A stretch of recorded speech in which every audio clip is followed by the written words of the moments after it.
Bonsoir, heureux de vous retrouver pour ce nouveau 7-8. Les invités, on passe au titre.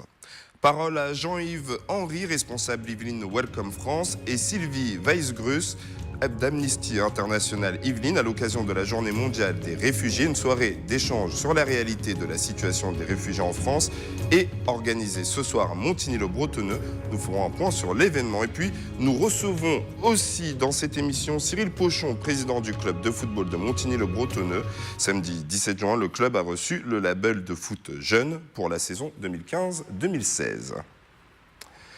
À l'occasion de la Journée mondiale des réfugiés, une soirée d'échange sur la réalité de la situation des réfugiés en France est organisée à Voisins-le-Bretonneux. Pour en discuter ce soir, nous recevons Jean-Yves Henry, responsable Yvelines Welcome France, et Sylvie Weisgrus d'Amnesty International Yvelines. Bonsoir. Bonsoir. Au-delà de la soirée de la Journée mondiale des réfugiés, pourquoi avoir mis en place cet événement ? Je reprends le titre, c'est parce que justement l'accueil des réfugiés est au cœur de notre action, que ce soit Sylvie ou moi. Et de l'actualité aussi, et de l'actualité du fait de cette journée mondiale. On essaye d'animer un débat, une fois par an peut-être, mais d'animer le débat en ayant des actions sur le terrain. Et une des actions que l'on mène avec Welcome, c'est justement l'accueil chaleureux et fraternel de ces migrants pendant leur période de demandeurs d'asile, dans des familles qui sont volontaires pour accueillir pendant 4 ou 5 semaines ces demandeurs d'asile. Alors c'est vrai que ces derniers temps, on a reçu, en tout cas accueilli, difficilement pas mal de réfugiés, en tout cas je préfère dire migrants. Comment ça se passe? C'est quoi la situation actuellement? Alors la situation effectivement en France est difficile. Je reviendrai bien sûr pas sur les chiffres, mais je voulais simplement rappeler que les réfugiés en France sont peu nombreux. 86% des réfugiés dans le monde aujourd'hui, sont 21 millions, sont accueillis seulement par 5 pays en voie de développement. Donc, nous, en Europe, nous en accueillons très peu. Il y a le Liban qui le Liban, la Turquie, l'Iran, la Jordanie, les pays limitrophes. Donc, très peu de réfugiés viennent en France, parce que d'abord, c'est loin. Les voies d'accès à la France sont très dangereuses. Il y a eu des milliers de morts en Méditerranée et sur les routes. Donc les gens ont des difficultés pour arriver en France. Et donc c'est vrai que nous essayons, effectivement, on en reparlera, nous à Amnesty, de réfléchir sur les possibilités d'un meilleur accueil en France. Pour nous, groupe français d'Amnesty, mais aussi, on vous en reparlera un petit peu plus tard, une idée pour trouver une solution effectivement à cette crise des réfugiés qui est vraiment... votre combat. Voilà, et c'est une crise qui est, je veux dire, très présente, mais ça ne sera pas la dernière, ce n'est pas la première, et on verra, Welcome vous expliquera. Il y aura aussi des réfugiés climatiques, environnementaux, il y aura, il y a des millions de... Voilà.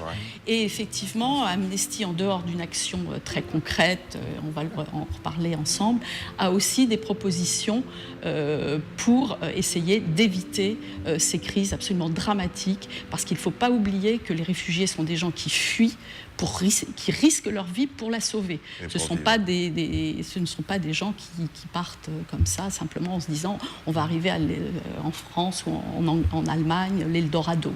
Ce sont des gens qui fuient pour sauver leur vie. Alors parlons-en de cet accueil. Il y en a quelques-uns qui sont arrivés dans les Yvelines. Comment ça s'est déroulé déjà au sein de la population et puis après des familles qui les ont reçus? Alors, le Secours catholique a organisé ça depuis 2014 pour réussir à mettre en place une organisation, puisque l'important, c'est de les accueillir avec une organisation. Quand on est organisé, à ce moment-là, les conflits s'apaisent entre les résidents habituels et ces nouvelles personnes qui arrivent dans leur environnement. Et donc on a cherché avec le Secours catholique à peaufiner la solution. On a adopté une charte qui est l'accueil en quelques semaines dans une famille, puis ensuite une autre famille prend la succession, de façon à ce que l'autonomisation de nos demandeurs d'asile puisse se faire pendant leur parcours administratif, en connaissant bien l'environnement français, en connaissant bien la langue, parce qu'on leur impose des cours de français, en connaissant bien les amis des familles qui viennent les accueillir. Et donc, ils restent en famille comme ça pendant 7-8 mois, ça dépend de la longueur de leur procédure. Ils ont une mauvaise image. On entend dire qu'ils auraient pu rester du côté de chez eux ou qui créent de nombreuses nuisances. Vous qui suivez ce type de dossier, quelle est la réalité ? Alors, il faut savoir que vraiment, c'est un des buts d'Amnesty, c'est apporter le maximum d'informations à nos concitoyens, de façon à ce qu'effectivement, après, ils puissent réfléchir et surtout abandonner les préjugés que l'on a sur les réfugiés. Pour nous, c'est essentiel. Nous sommes très présents donc, sur les communes de notre région pour donner ces informations, donner des chiffres, donner aussi une image de ces gens qui correspondent à la réalité, qui n'est pas quelque chose surtout les préjugés. C'est vraiment le but d'Amnesty, c'est effectivement d'aller dans ce sens, qu'on puisse réfléchir comment accueillir ces gens. Ce sont des gens qui sont en grande difficulté et qui ont besoin d'un accueil bienveillant de tous. Et généralement, ça se passe très bien, parce que dès que derrière cette image très négative, on aperçoit que ce sont des hommes, des femmes et des enfants, qu'ils ont une histoire, qu'ils ont une culture, qu'ils ont une tradition, qu'ils ont une envie d'aller vers les autres, qu'ils ont envie de nous rencontrer, que nous, eh bien, ça se passe très très bien. Surtout, c'est humaniser ce contact avec ces gens en grande difficulté. Eh bien, je vous remercie d'être venu sur le plateau pour en discuter. J'espère que votre parole a été entendue. Merci à vous. Mais vous restez. Vous restez. On passe à un tout autre sujet. Le club de Montigny a reçu le label Foot Jeune pour la saison 2015-2016. Pour en discuter, ce soir, nous recevons le directeur du club, excusez-moi, vous représentez le club quand même aussi, le président, Monsieur Pochon. Alors dites-moi, qu'est-ce que vous ressentez déjà d'obtenir ce label ? Alors c'est une grande satisfaction parce que c'est pas un label galvaudé, dans le sens où c'est un label Fédération Française de Football qui n'est pas attribué à tant de clubs que ça, puisque l'année dernière, de mémoire, je crois que 8 clubs seulement l'ont eu, donc, parmi lesquels des clubs de foot qui sont quand même majeurs, avec des équipes qui jouent à des niveaux CFA, tels que Mantes, tels que Versailles et d'autres. Et c'est une vraie satisfaction parce que c'est une récompense du travail qui a été effectué depuis des années. C'est pas que maintenant. Et c'est une récompense par rapport à pas mal de paramètres. D'abord les infrastructures. D'abord les infrastructures sportives qui sont mises à disposition et qui nous permettent d'avoir suffisamment de créneaux horaires pour pouvoir satisfaire les différentes formations. D'autre part, l'autre paramètre qui est important, c'est de se doter de tout un programme éducatif et d'éducateurs qui doivent être diplômés. Parce que pour pouvoir transmettre l'information aux enfants, et c'est important, il faut effectivement que nos éducateurs soient formés aux règles telles qu'elles sont fixées par la Fédération Française de Football, relayées par la Ligue et par le district des Yvelines dont on dépend. D'autre part, c'est aussi un gage parce qu'il y a un suivi très important de ce sujet sur la formation que l'on fait auprès de nos jeunes. Donc, c'est-à-dire le savoir-être et le savoir-faire, le fameux. Tout à fait, parce que c'est à la fois, on a une vocation à former et l'amusement, certes, parce que le football reste un sport où il faut prendre du plaisir, mais l'intérêt, c'est d'offrir aussi à nos jeunes éducateurs la possibilité d'évoluer au sein d'un club, de s'intégrer dans les programmes de formation, et parce que c'est aussi un excellent moyen de les fidéliser. La fidélisation, c'est important. La politique du club de Montigny, elle est un petit peu à l'image de la ville. La politique de la ville, c'est vraiment le sport pour tous. c'est d'essayer de satisfaire les gens de Montigny. Jamais mettre de personnes à l'écart et vraiment l'aider à monter. Exactement. C'était un label que vous recherchiez ou c'est plutôt dans l'idée du club? Alors, c'est une démarche volontaire d'abord, parce que pour avoir ce label, il faut faire la demande de l'avoir, il faut remplir des dossiers, il faut respecter des critères qui sont quand même très importants, puisque l'obtention du label montre qu'effectivement il y a des prérequis. Et c'est une image que l'on donne aussi à beaucoup de monde, où dans beaucoup de cas on parle du football, etc. Et donner des règles et avoir un club labellisé, c'est important parce que ça montre qu'on respecte pas mal de règles.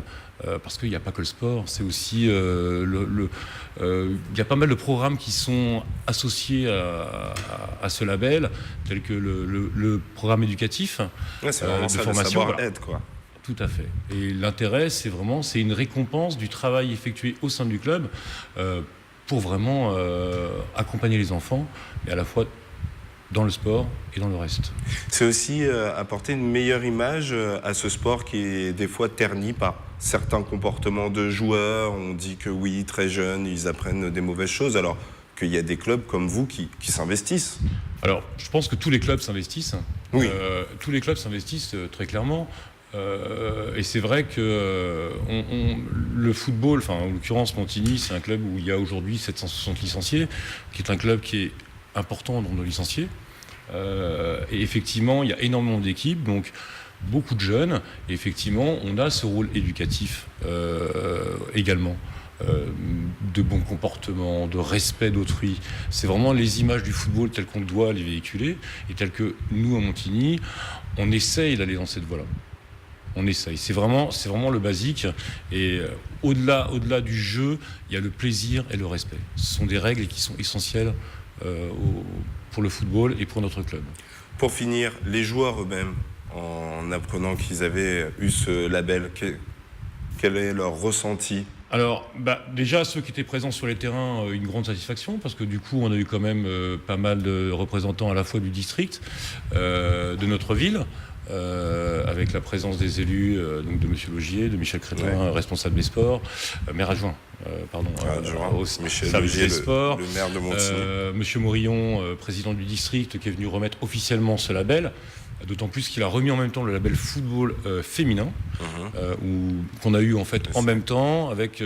Et là, quelque part, c'est important parce que c'est un petit peu... c'est une vraie évolution parce qu'on avait le football, on avait le label bronze, on est passé en label argent, ce qui montre qu'on a un travail qui progresse, qui continue. Et dans 3 ans, il faudra resoumettre un dossier. Et j'ai bon espoir que dans 3 ans, on aura le niveau supérieur et qu'on aura progressé sur tout ce travail de fond à Montigny et pour le football.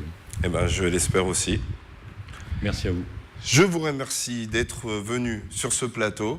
C'est la fin de ce 7-8 Écho. Bonne soirée à tous.